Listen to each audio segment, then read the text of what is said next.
You gotta love your Goodfellas. You gotta love your Casino. You gotta love your The Departed. You gotta love even The Kill the Irishman. But what about these low budget crime films that you probably never heard of? You know, these are the ones that actually need respect because they're making just as good or as good as art of some of these higher budget crime films like Goodfellas. They're not as good as Goodfellas.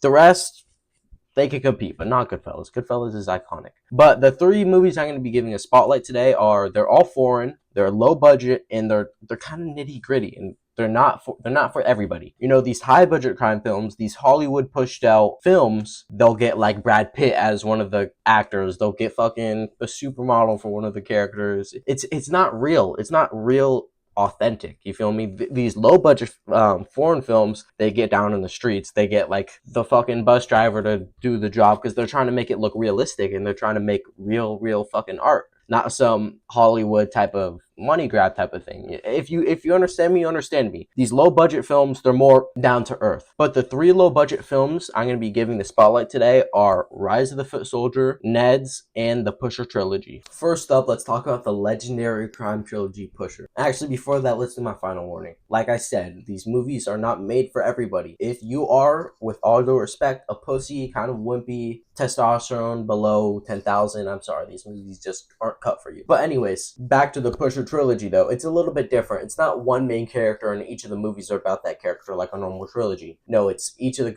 movies in the trilogy had their own different story and different character in it. But what kind of ties all three of the movies together are the setting, and you'll find in the first movie that all of the characters knew each other and like know of each other type shit. But you know what I love about this movie series so much is what makes it so important to me. You know, obviously I've rewatched the series twice, but obviously, okay, it's a crime series. I already love it. Foreign, we're getting somewhere. And then it's low budget. You can't go wrong there. But then when you dive into the movies, though, it feels real. It doesn't feel scripted. You don't know the ending in the first 5 minutes. Like it feels like a real story. Nothing sugar coated. It's not some princess fairy tale. It's real life, and it feels like you're really there in the Copenhagen fucking slums dealing drugs in that whole crime scene. It doesn't feel like you're doing it. It feels like you're really watching it. And each of the characters too have their own lore. They all have their own different backstory, so it helps you kind of get a gauge on each of the characters, and you'll have feelings for each of the characters. Like, oh, that's Kurt the cunt, that's him, that's Milo, that's my guy over there. But like, you know, every character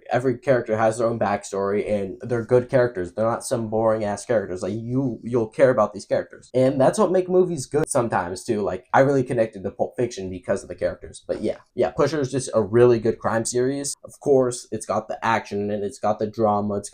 It's surprisingly pretty fucking funny too. It's a real series. It doesn't feel like some Hollywood stuff with $100 million budget and you'll know the ending in the first 5 seconds. That's a trash. No, it feels real because it's real art, and they went into the streets, they filmed it, and it took a lot of passion. So yeah, I gotta give my respect to the Pusher series. To briefly go over it, Pusher 1 is about a guy. He's part of a crime duo. They work under another guy to sell drugs, stuff like that.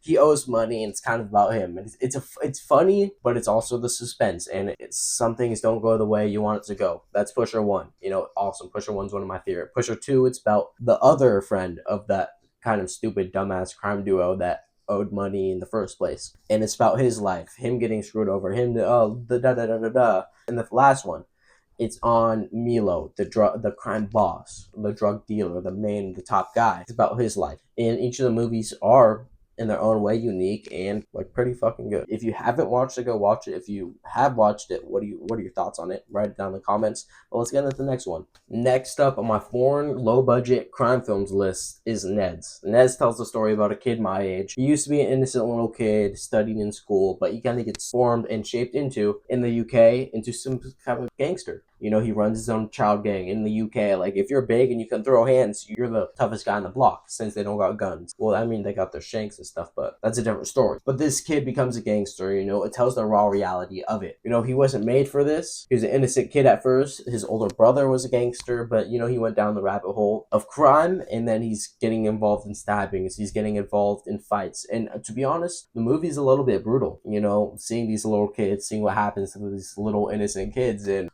seeing them get beat up. But it's the raw reality of it, and you gotta respect it. But is it a good fucking movie? Yes, it's a good fucking movie. Is it a little brutal?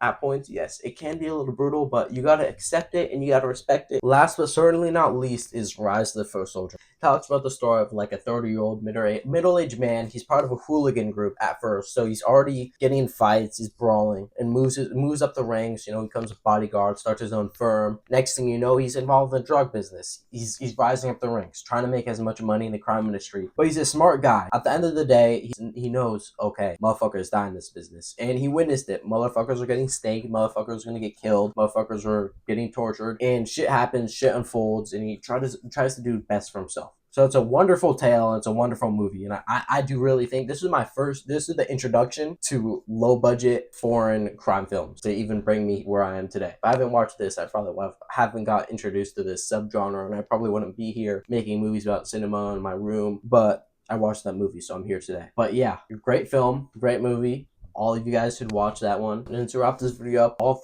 of the collection of movies today were all really fucking good. When I make my final collection, because I'm eventually gonna make a final collection of movies of just my favorite movies of all time, I'm gonna have a copy of each one of these. And I'm putting that information out there to let you guys know. I actually stand by that, and these movies are actually fucking good, because not every movie is gonna make my final collection. And I'm not putting you guys on to some dumbass movies. Like, these movies are actually pretty fucking good.